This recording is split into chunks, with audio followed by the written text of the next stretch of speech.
Hey, this is John Lee Dumas introducing Jane Jackson Careers, a podcast that will inspire you to take control of your career and your life. Here's your host, Jane Jackson, career management coach and author of Navigating Career Crossroads. Be prepared to ignite.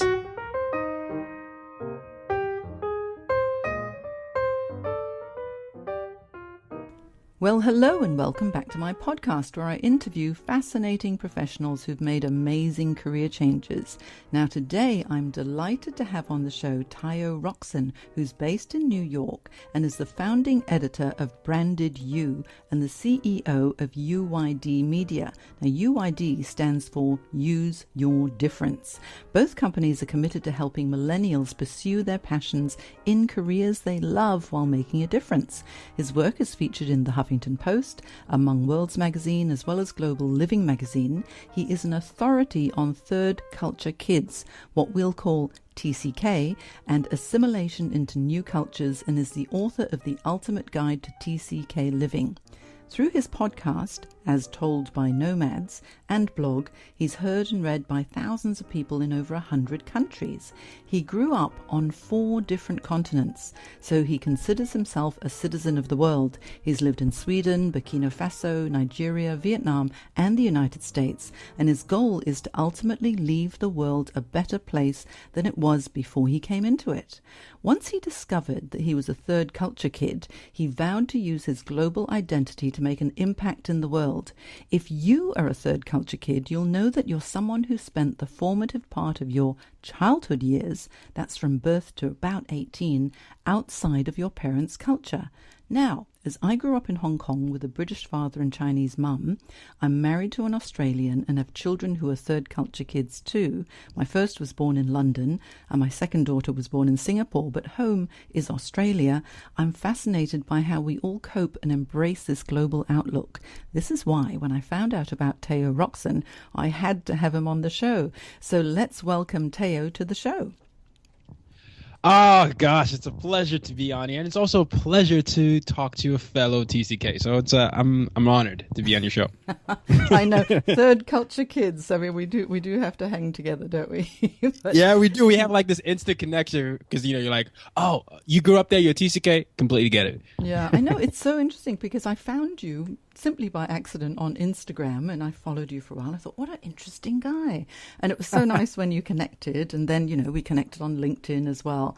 And with your amazing background and everything that you're doing for millennials with their careers, helping people to understand, like global differences culturally, especially now, living in this global economy, what you do is so valuable. So how about, because this podcast is all about careers, to kick us off, can you tell us a little bit about your early days and your career aspirations when you were maybe in your teens or as a little boy?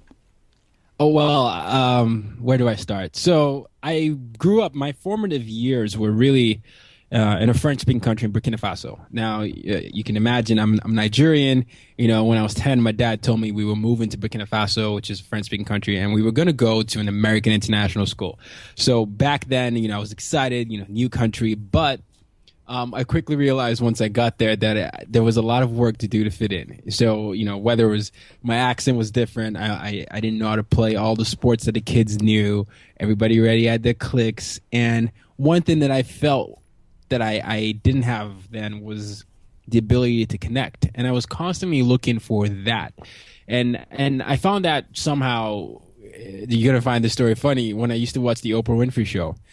And because Oprah is one of my biggest role models, and for some reason, in my rotation of Disney, Nickelodeon, and all that, I would, I would basically just find myself watching the Oprah Winfrey Show. And the reason I loved that was because she was filming it in a studio in Chicago, and here I was, and I guess she was able to connect with me through a guest in Burkina Faso. And I always said I wanted to do the same thing. I wanted to be able to use media to help tell people stories and to help connect people who felt, like they were lost or they couldn't find their passion or what their purpose was.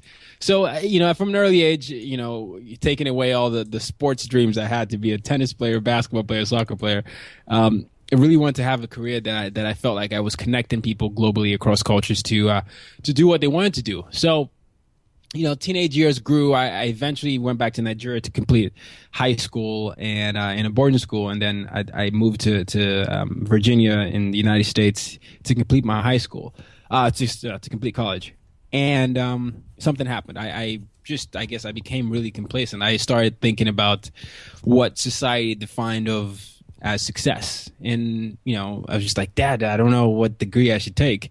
And he just said, take law. Everybody that does law can do anything with anything. So I took law, like you said. I quickly realized that law wasn't for me, because I realized that I preferred it on TV and on Law and Order, and the practical and everything that I was studying in school, it just wasn't for me. So I stumbled into marketing and digital media, and I loved the idea of what digital media was coming to be. That was around the early days of Twitter and Facebook, and I loved the idea that you could tell stories, but I didn't quite know exactly how to use it as a vehicle for my skill set. So I, went through college, got got the good grades, but in between my senior year and graduating to get a job, I had applied to over 85 jobs, and they all said no.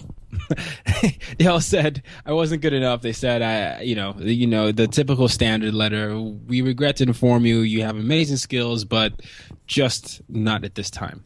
And I essentially believed them. I thought, wow, I guess I'm not really good enough to go after a job in marketing, a job in digital media. So I settled for whatever job that I could get. And, I was also on the clock because, I'm an international, and you have to get a job that can sponsor you as a foreigner.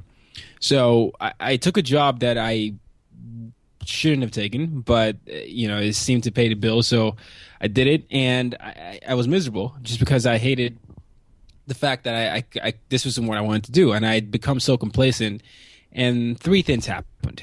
First thing that happened was, during that 2-year period when I was taking that job, I woke up one night, maybe 3 a.m., just startled. It was cold sweats. It wasn't even cold. And I remember saying to myself out loud that I can't believe that this is going to be the next 60 years of my life. I'm 21 at the time. I'm like, this is just, wow, 60 years of my life of just doing just this in this city and not even feeling passionate. And then I went back to sleep, but I wasn't able to do anything about it. I just sort of had that in the back of my mind. The second thing that happened was my mentor had moved to New York City for a job, and I love basketball, and I always wanted to go to New York City, so I thought it was a win-win. So I went to the city, we hung out, but once I landed, I remember feeling just this rush of adrenaline and energy just by the nature of the city itself. I mean, if anyone's been to New York City, it's really, it's one of those things that charges you. It's a hustle and bustle. And I just remember feeling this sense of optimism and possibility. And I was like, wow, I haven't felt this way since I was 15, possibly. And that was another thing that was just in the back of my head. I still wasn't brave enough to make that pivot.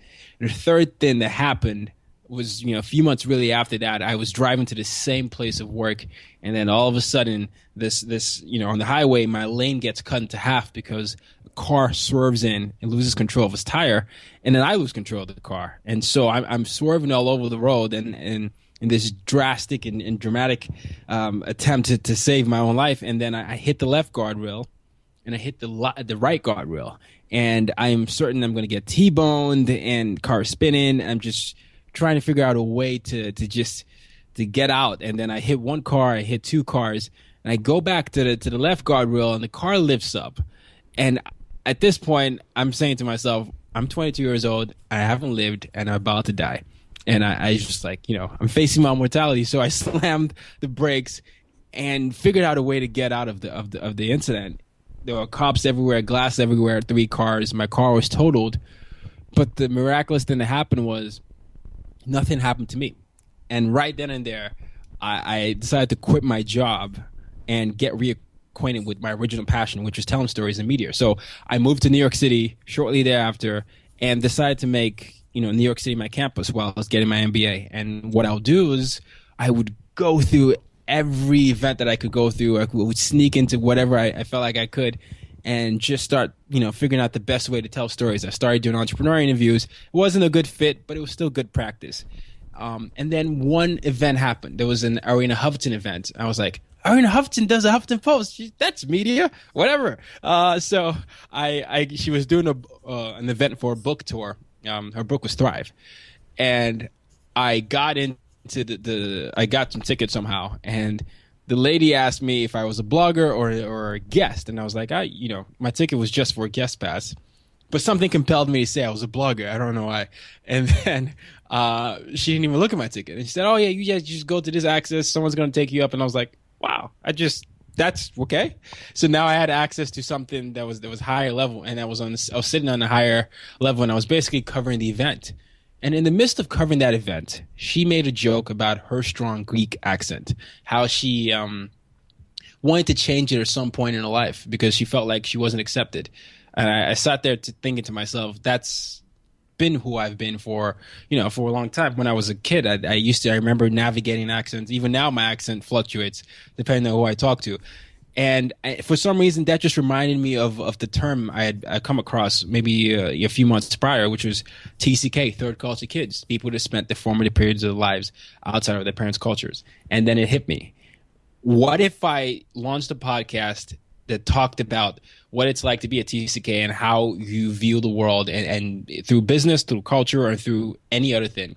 And the whole premise would be showing that the world is global and digital, and using my lens as someone who is multicultural to show you the possibilities that exist within different cultures. So I wrote the title of my ebook, and then I launched a podcast through just sheer spontaneity. And within the first few months of launching it, Entrepreneur Magazine started to pick it up, and then it was they called it the #2 business podcast of 2014. And then I finally felt like I was doing something that I was supposed to do. But it all started because I was brave enough, finally, after 3 attempts for my subconscious to tell me to move to a city and just pursue my passions and be okay with failing. And then once I got that, the podcast sort of just became the vehicle for everything that you're probably going to ask me about in the future. But sorry that took so long.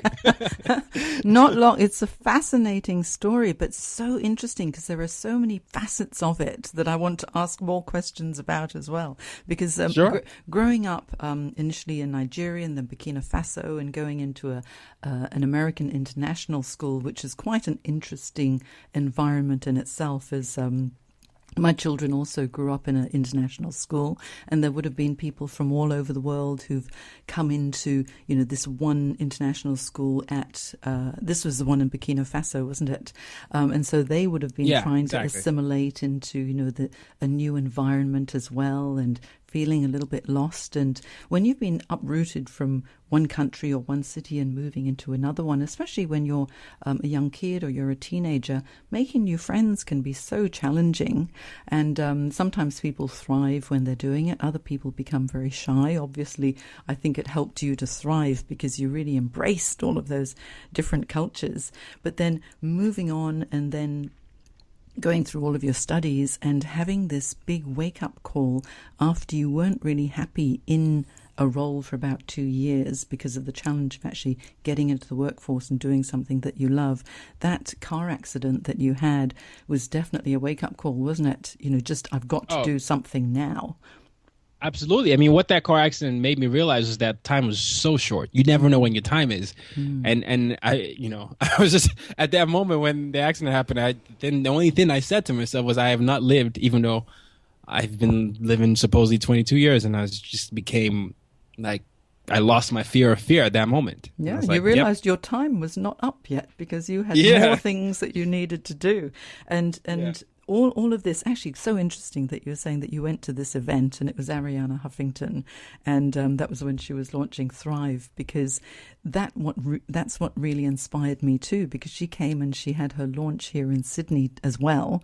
And and then I bought 3 copies of her book and she signed it and she was so nice. And next thing I know, I thought, the Huffington Post have to also write articles on the Huffington Post too. So both of us are now blogging on the Huff Post, which is wonderful because you can really get your message out. But she is such an inspiring woman, and also being Greek, as you were saying, talking about her accent and where she'd come from and the travels, and it's just so interesting when you have this blend of cultures because it makes you so much more aware of different ways of looking at things. And absolutely. And for you with your marketing background and getting into digital media and then starting your fabulous podcast, As Told by Nomads. I love that name, As Told by Nomads. It's fantastic because we're all really global nomads now. You must be really enjoying all of those interviews and finding more about other people and the way that they assimilate into different cultures too. Right now, what's the most exciting thing that's going on in your life and career today? Well, Jane, it's fascinating to me because I always, I get into these conversations a lot. And when people ask me, how do you find what your calling is? How'd you do how'd you get involved in that? And I always just tell them, you got to start and be willing to fail it. Because if I hadn't moved to New York City and then if I hadn't snuck into that event and I didn't get the idea for the podcast, I wouldn't be working at BrandEdU right now.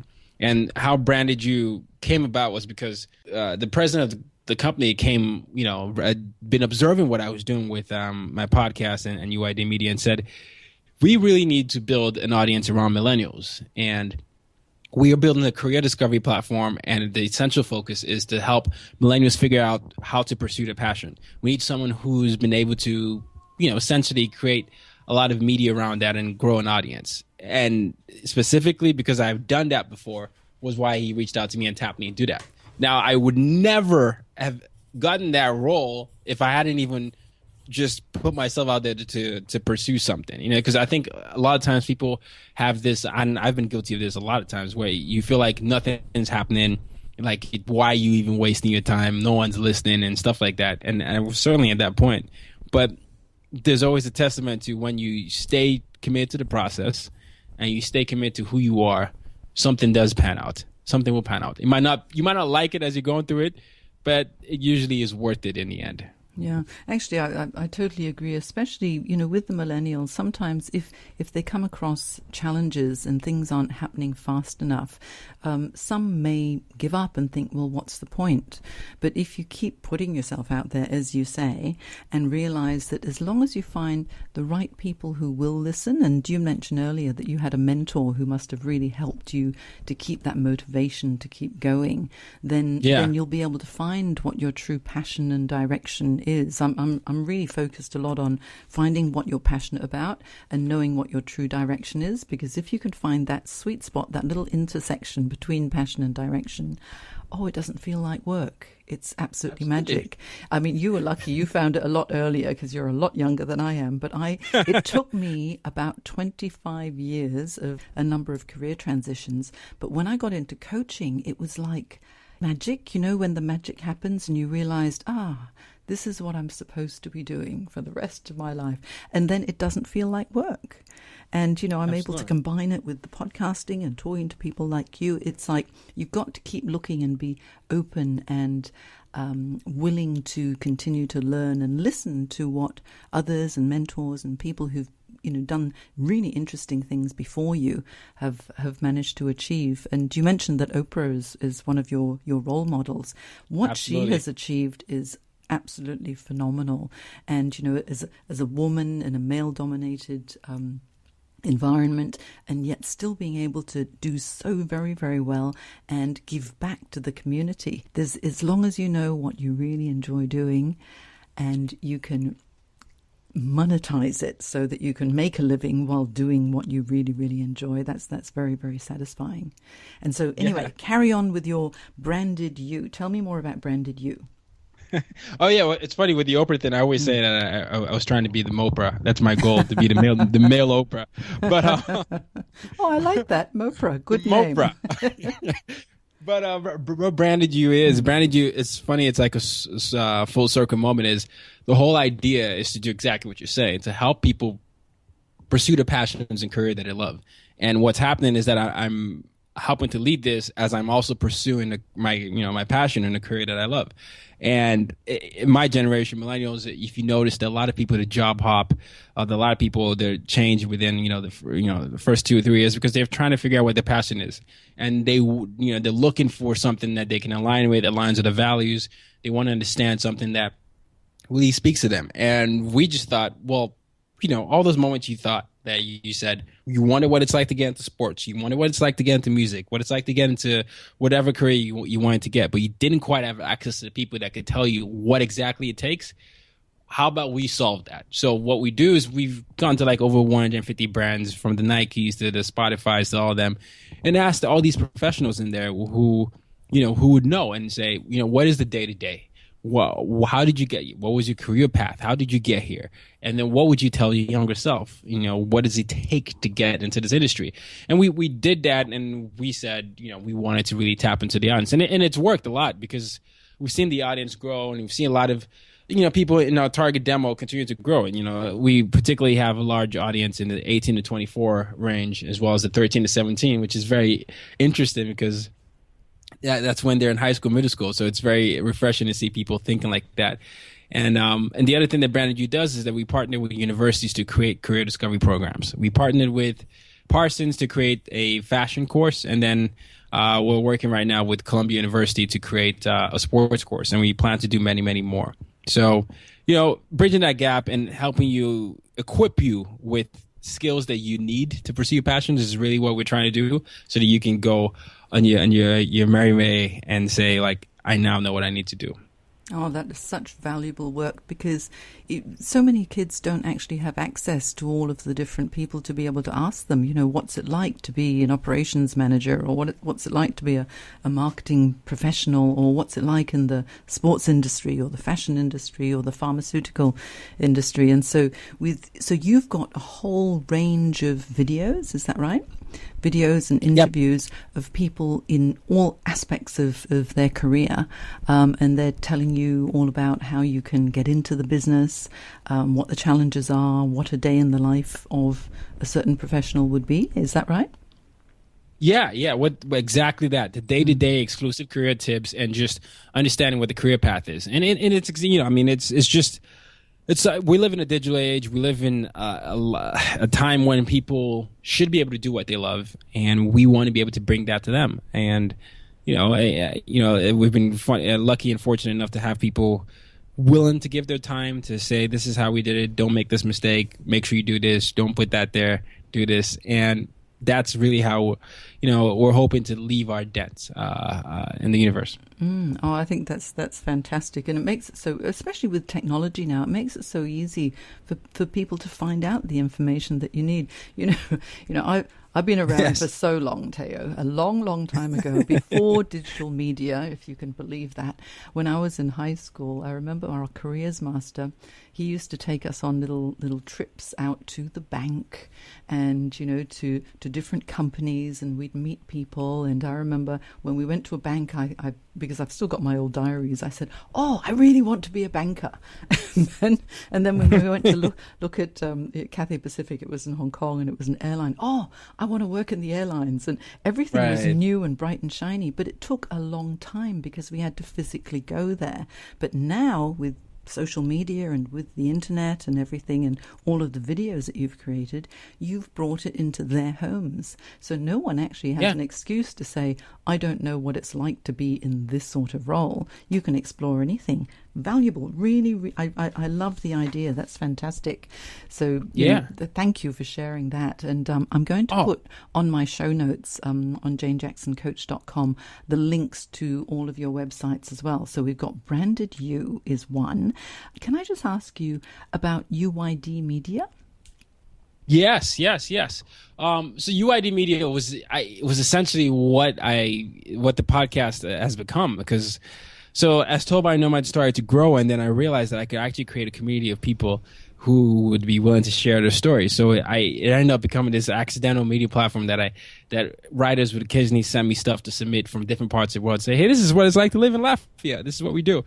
So the whole UYD Media is based on my mission statement, which is use your difference to make a difference. That's essentially what I live by every day, whether it's with BrandEdU, whether it's as told by nomads, whether it's a UYD Media.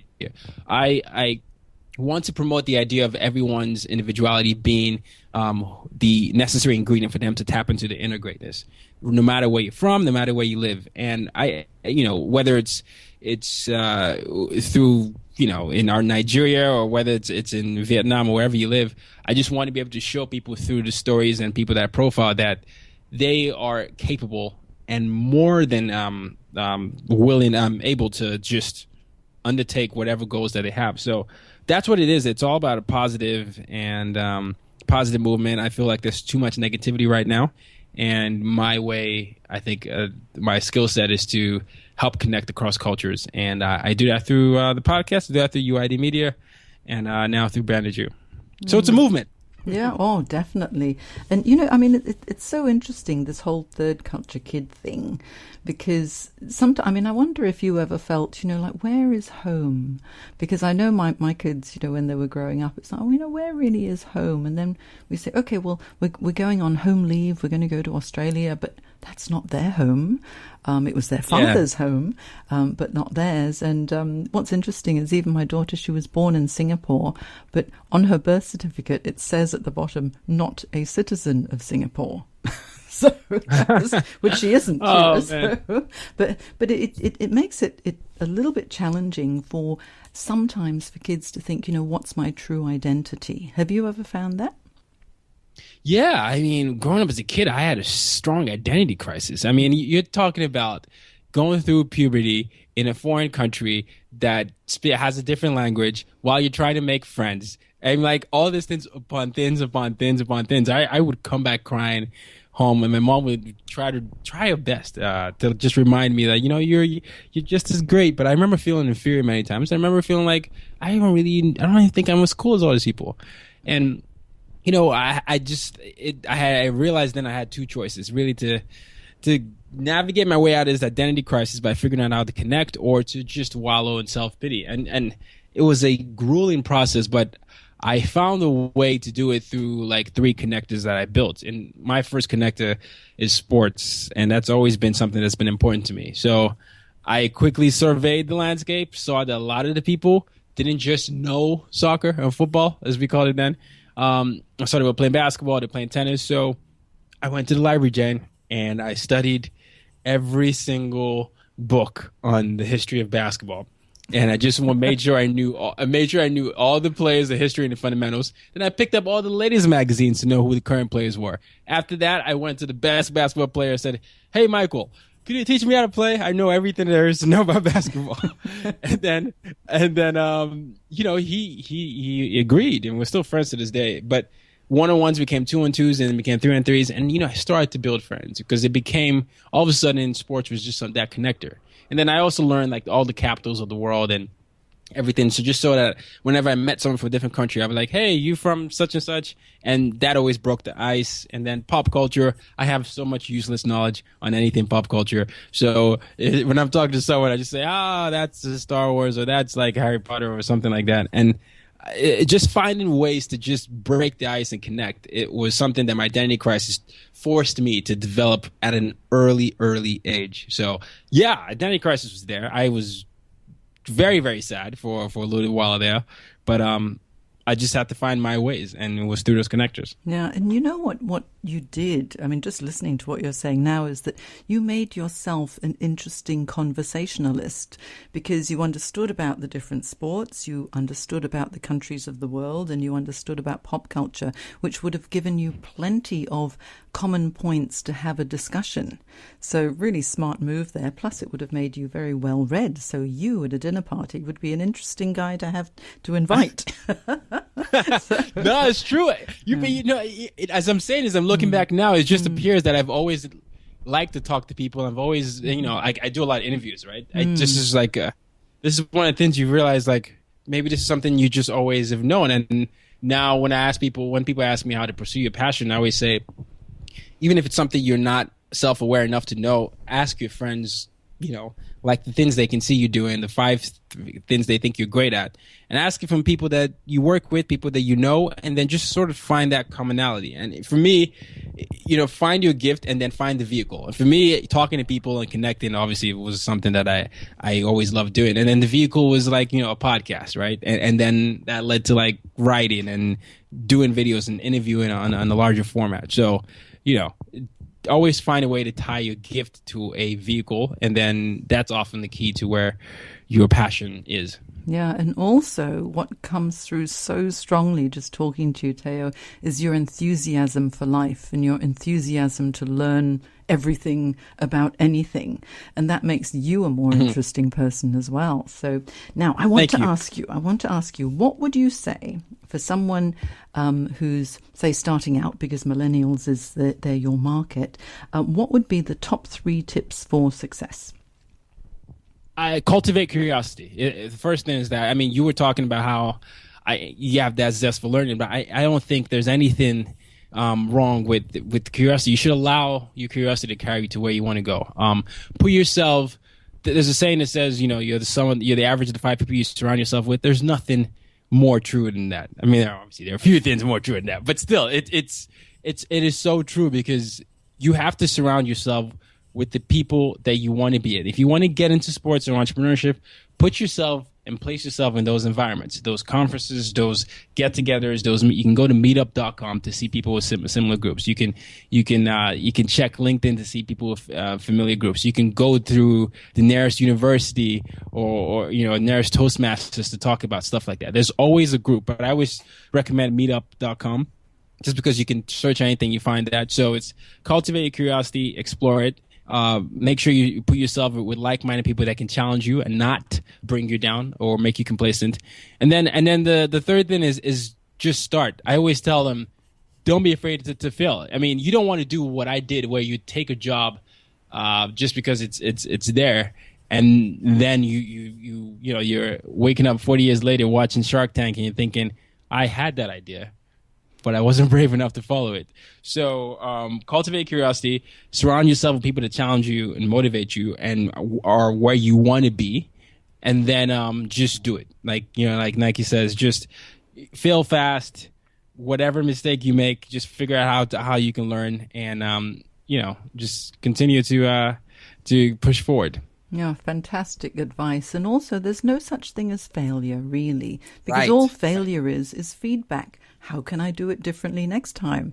And I always think, well, I'm failing on a regular basis. It's really quite fun. So because you learn so much when you fail, and what really is failing? It's just something didn't quite turn out as the way you expected.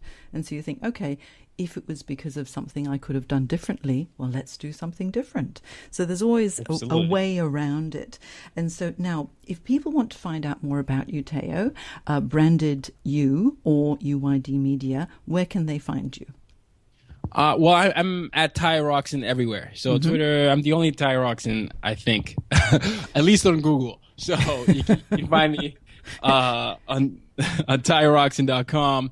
BrandEdU.com, and for the first people that they email me at Ty or BrandEdU.com or sign up to BrandEdU.com, we'll definitely be able to enter them into a lot of our we do a lot of sweepstakes, so we'll enter you for a chance to get one of our courses for free. So be sure to send me an email at tyrobrandeu.com or sign up, and I will be able to capture that.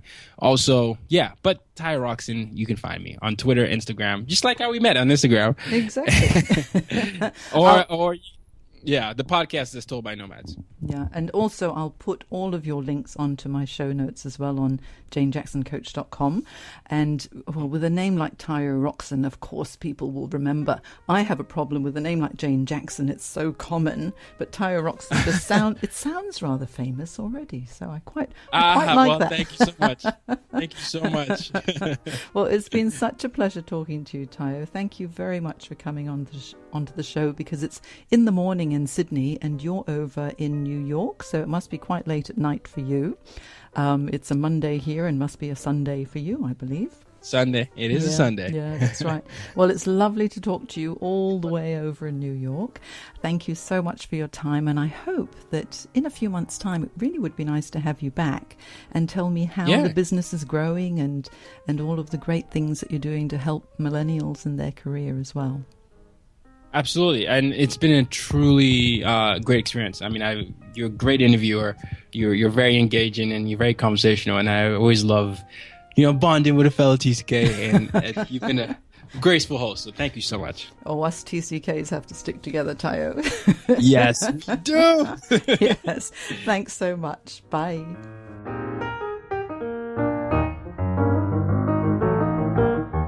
Today's podcast is brought to you by Audible.com.